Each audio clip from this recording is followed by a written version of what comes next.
Hey, how are you? And if you say you're fine, I'm gonna assume you mean like the acronym. Freaked out, insecure, neurotic, and emotional. So, have you heard the term lifequake? Well, in this podcast, we talk about lifequakes, those unpredictable seismic shifts that, in time, lead to profound personal growth and empowerment. Here, you can expect heartfelt stories that reveal both the joy and the discomfort of unexpected change. And I think you're going to like it here. My name is Sean, and this is Something Shifted.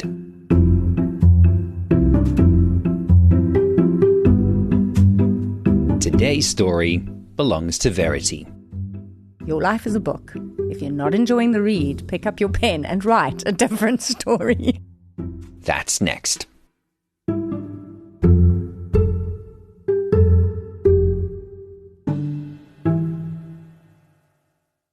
I know, you're busy, and planning what your family will eat isn't always top of mind. Well, that's why we love YouCook, and I can give you 50% off your first order. YouCook has really helped us eat tasty, nutritious food, and it saves me from spending time in the shops because they deliver all of the ingredients for my chosen meal kits right to my door. YouCook's always adding new recipes to the website, and I've even picked up some new skills because of their easy-to-follow recipe cards. And because YouCook gives you exactly what you need for each recipe, you never waste any food. I love the convenience. I love the variety and the flexibility of their meal kits because you can choose 2, 3, or 4 different dishes to feed 1, 2, 3, or 4 people and stay in control of how much you spend. Everything on the website looks amazing.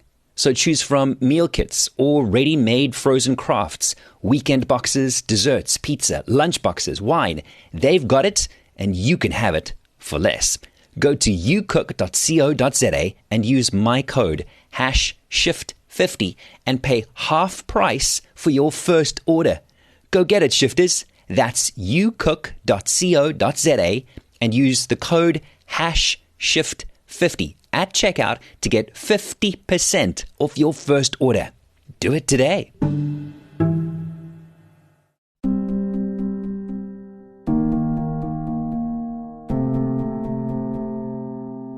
There's a saying that you regret more the things you didn't do than the things you actually did.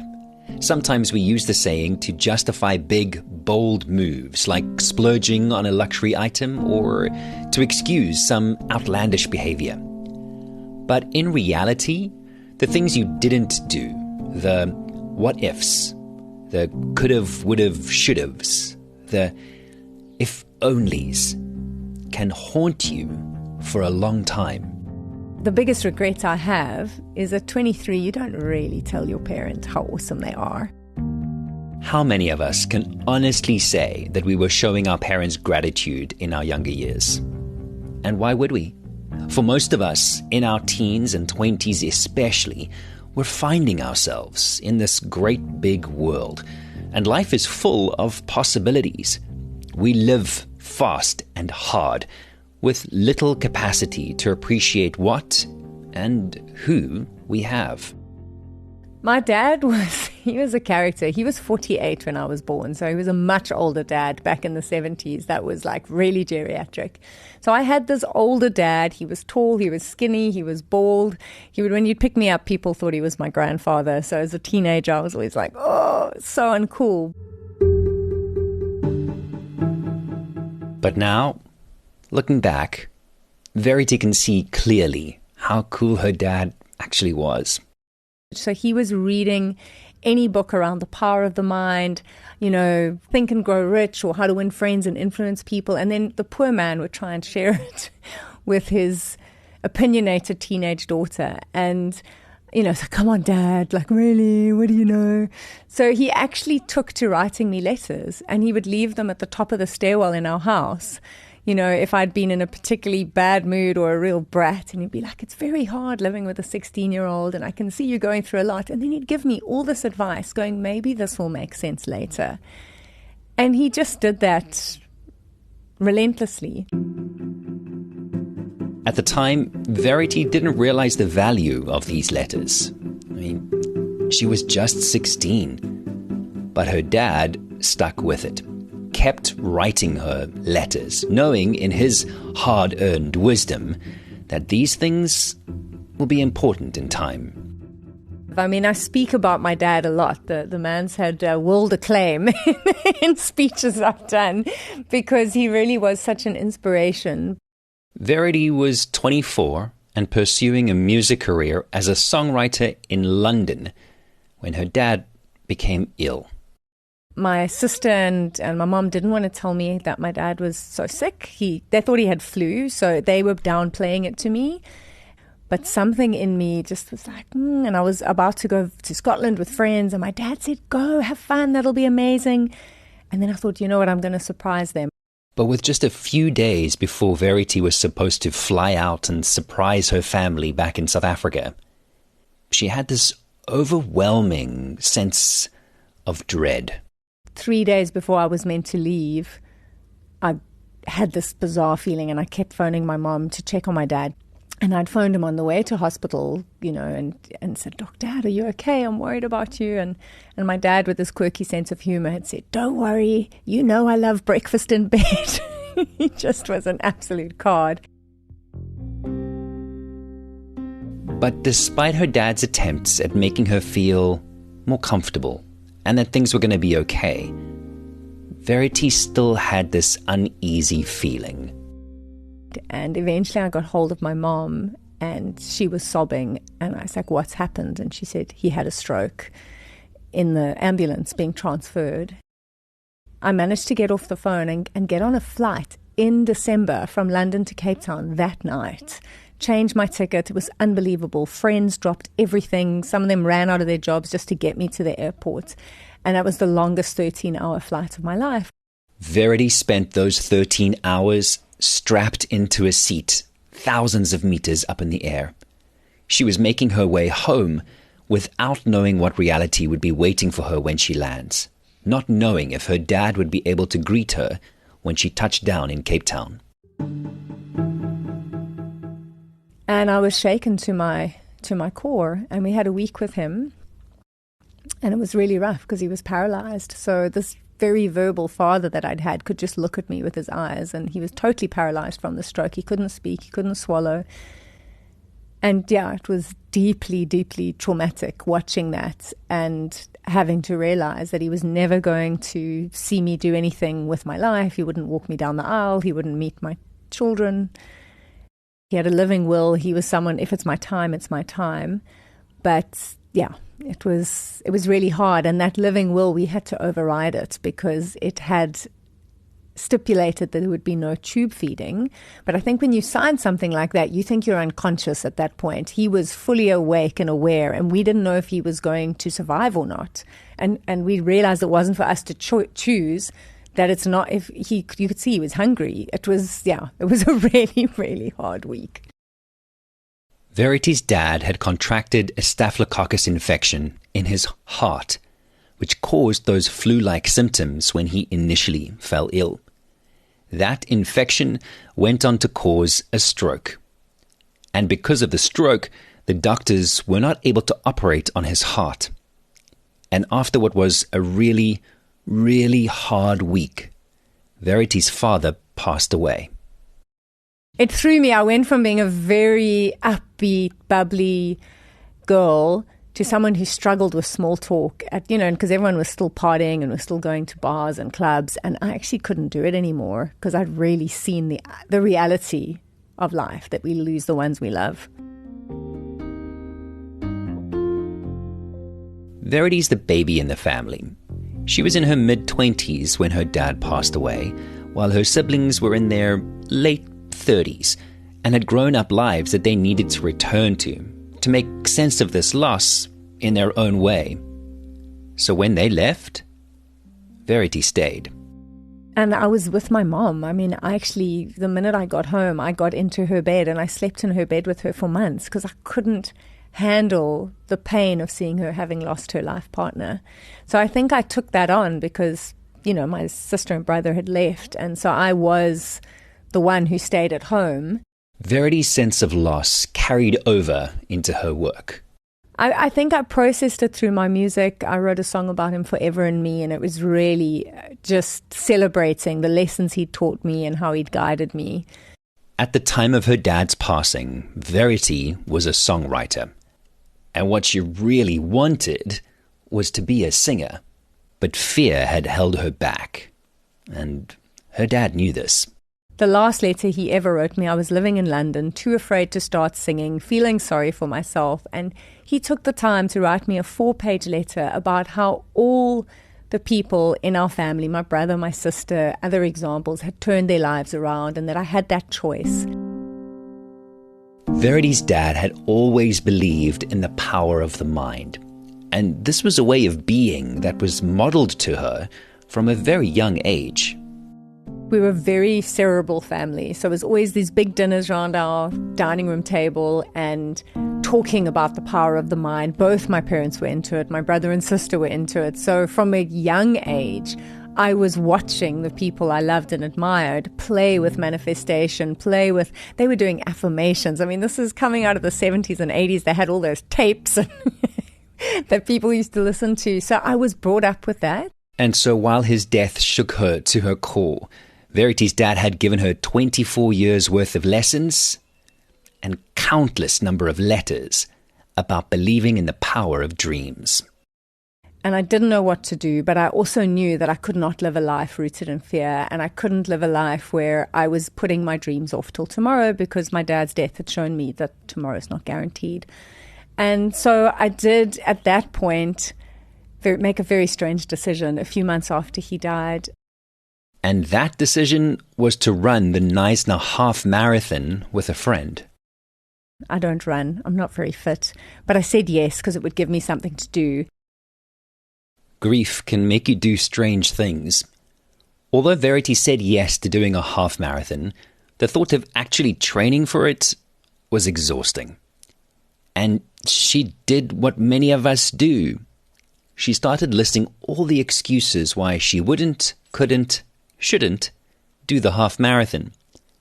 But then she remembered a book by Paulo Coelho called The Pilgrimage. And that's when Verity decided that she needed her own pilgrimage.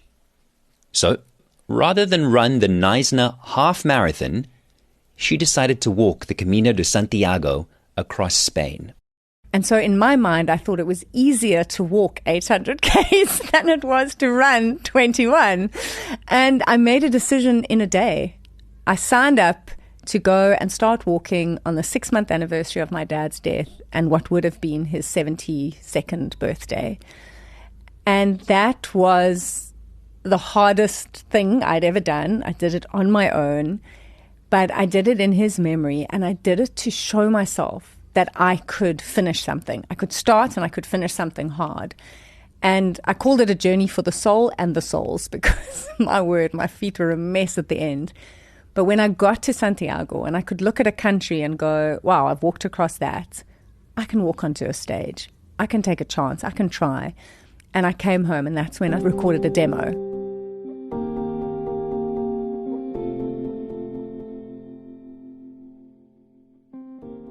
We make this show as a labor of love, and because we believe stories about possibility are what the world needs to hear. And we'd love it if you left this show a 5-star review and followed Something Shifted on Apple Podcasts or on Spotify or wherever you listen to good podcasts. Go ahead and share this story of possibility with someone you love too. So, Verity walked the Camino de Santiago, and she returned with a new vision for her music career, to record her demo and finally conquer her stage fright. Now, Verity had dabbled with visualization and tapping into the power of your mind, manifesting your dreams when she was younger. It's actually how she came to be in London as a songwriter in the first place. And one of the clearest examples of tapping into the power of her mind for Verity happened 4 years earlier, when she was 20.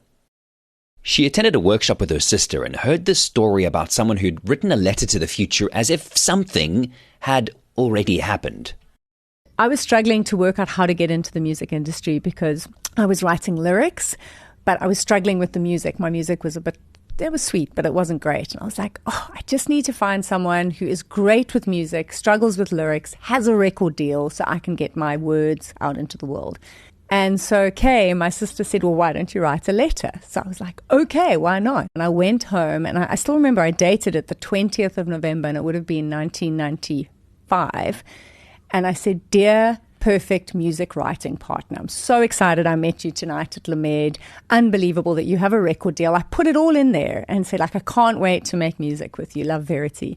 And I put it in my drawer, and I got on with exams at university. And when the 20th of November came, I was actually far away from Cape Town. And I remember going, oh, I was meant to be at Lamed. Like, that didn't happen. I got back a week later, and one of the friends I'd been there with like phoned up and said, oh, why don't we go to Lamed? It was 1995, and the vibe that night at Lamed just wasn't giving. So Verity and her friend decided to leave. But as they got up to walk out the door, a guy came running after us and said, are you girls going? Don't you want to come have a drink with me and my friend? And we were like, oh my word, not this. And then something in me went, just say yes. So we said, okay. And we went over. And he had this quiet little guy sitting next to them. And he said, this is Tom. And we're like, hi, Tom, nice to meet you. And he says, Tom is the lead singer of Black Diamond. And I was like, what? And we chatted. And I said, and he said, no, I write the music. I really struggle with lyrics. Just like Verity had written in her letter 2 months earlier. I don't think I've ever told this story before. And I was like, no ways. And I was in the BMG studios a week later.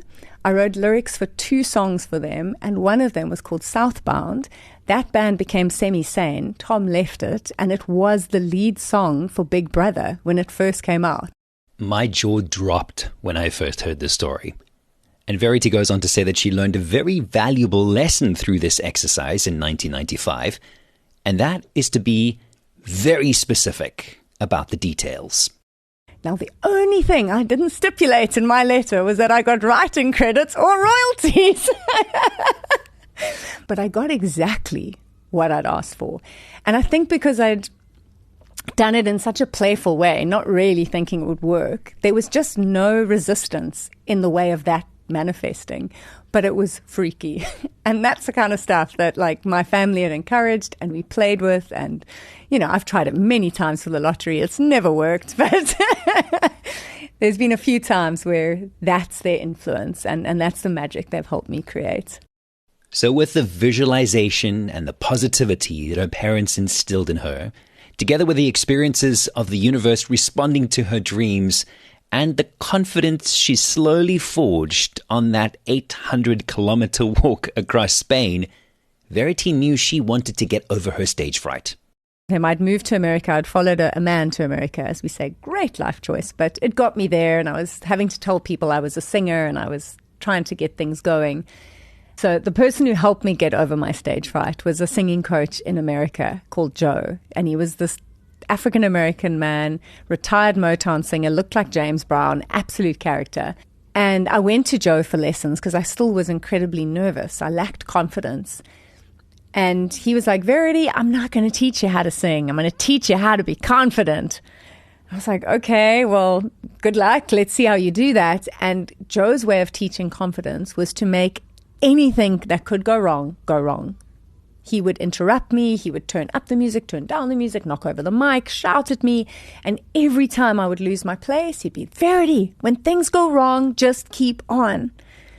And at the end of my 3 months with him, I wasn't sure if the lessons were working, but I was clear my relationship wasn't working. So I came home and something had worked because I had the courage to get on stage, and Joe was right. She'd done it. Verity had overcome her stage fright and had slowly started building her music career by gigging around Cape Town. And in order to take her career to the next level, Verity knew she needed to record an album. But she didn't have the 300,000 odd rand to make that happen. And I got stuck at that point where I think a lot of people get stuck, going, there's my dream, here's an obstacle. Oh, life's not fair. People, why me? And I was that person. And my dad would not have been proud. Like, I got into a proper victim state. And I stayed there for 2 years. And then eventually I was like, I either have to give up or have to get creative. Something needs to shift. And that was when I sat down with my sister, Kay, who in our family, she does all the hard work. She's the oldest. She'll tell you she does all the hard work. It was at this point that Verity and Kay rolled up their sleeves and did what their dad had taught them to do. Use the power of their minds. This time they turned to the 6 Thinking Hats by Edward de Bono as a problem-solving framework to raise money. We did 30 minutes of using this amazing framework for thinking, and I came up with an idea to ask people to buy an album I hadn't recorded. Now, everyone will go, oh, that's crowdfunding now. And I'm like, yes, but in 2005, that was called crazy. Like, no one had done that before.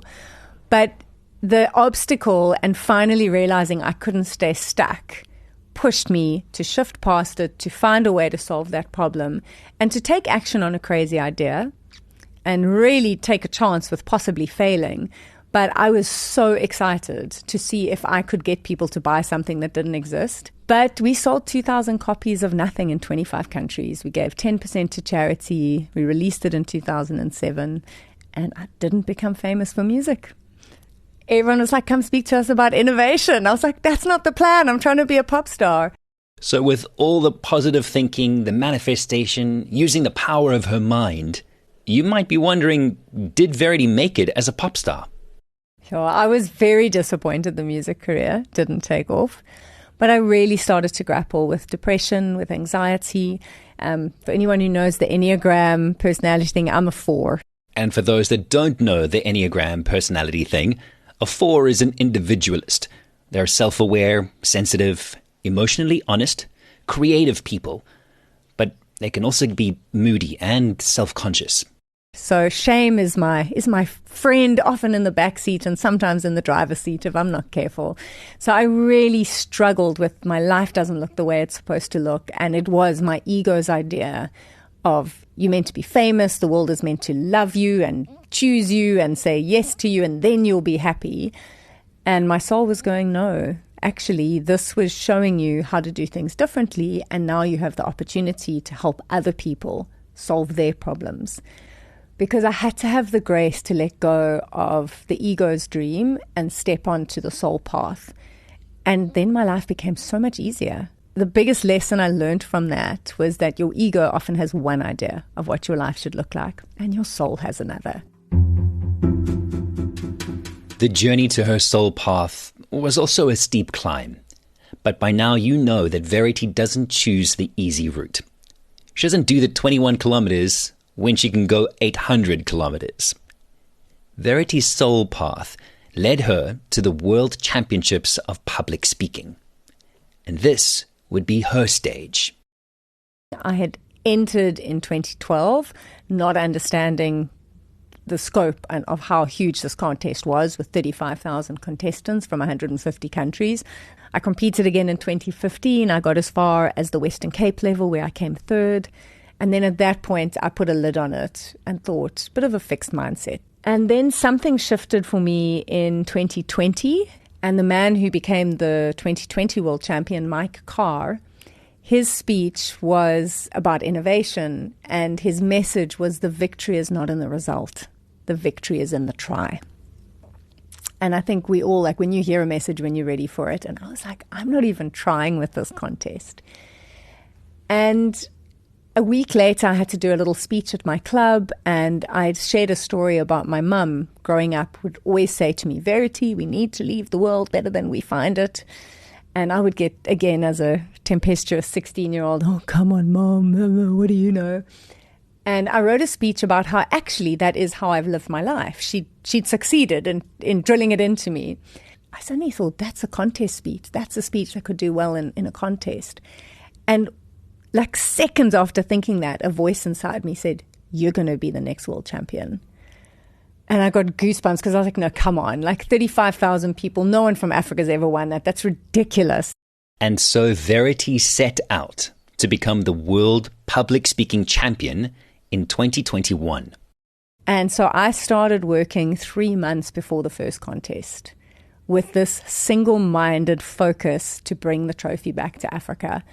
So it is the hardest I've ever worked on anything in my life. We're talking 3 to 4 hours a day, writing speeches, delivering them at online clubs, getting feedback, paying for coaching. Verity's life experiences and the immense amount of effort were starting to pay off. By the time I won the Southern African level, I had 12 countries going, we think this is going to be the first time someone brings this home to Africa. No pressure. I was like, come on, this is ridiculous. 80 years and no one's won it from this continent and only 5 women? That has to change. With each new opportunity to deliver the same speech, Verity's confidence continued to grow. And now she found herself in the semi-finals of the World Public Speaking Championships. 8 speakers in the world. I was the only woman left standing and the only speaker from Africa. My speech about my mum got me into the finals. For the final round, speakers are asked to deliver a brand new speech, something that nobody has heard before.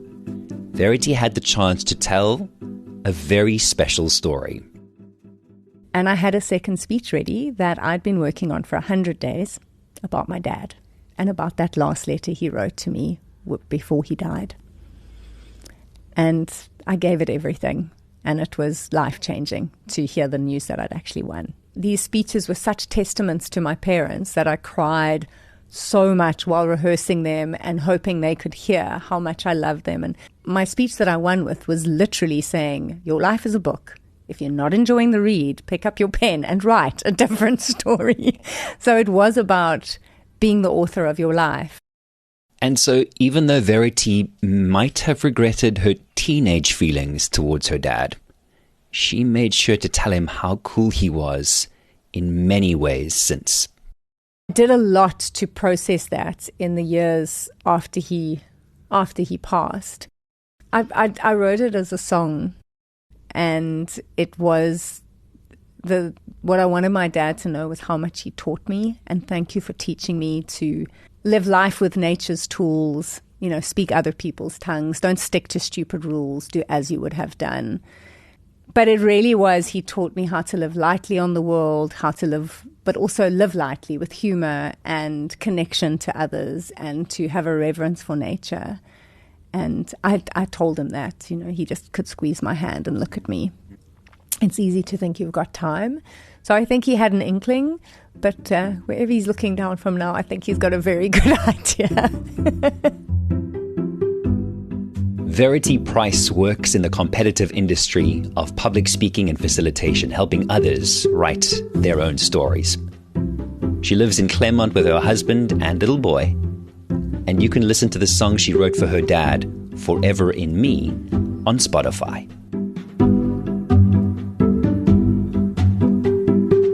Thank you for listening to this episode of Something Shifted. We make this show as a labor of love, and because we believe stories about possibility is just what the world needs to hear. We'd really love it if you would share this episode and be part of that shift for someone else too. And if you really like the show, go ahead and leave it a 5-star review and follow Something Shifted on Apple Podcasts or on Spotify. You can also leave a comment if you're using Spotify Mobile. I read them all and respond there too. Don't forget to use my code #SHIFT50 at checkout when you place your very first order on youcook.co.za, and you'll get 50% off. You can join my mailing list, 321 Shift, and start the week off right with 3 things for your mind, 2 things for your body, and 1 thing for your soul every second Sunday. Plus, you'll automatically go into the draw for giveaways and have first dibs on tickets to live events too. All of the links to all of the things that I've mentioned are in the show notes. Big thanks as always to my executive producer for additional writing, Rwanda, and of course to you for believing in possibility. My name is Sean, and this is Something Shifted. Bye.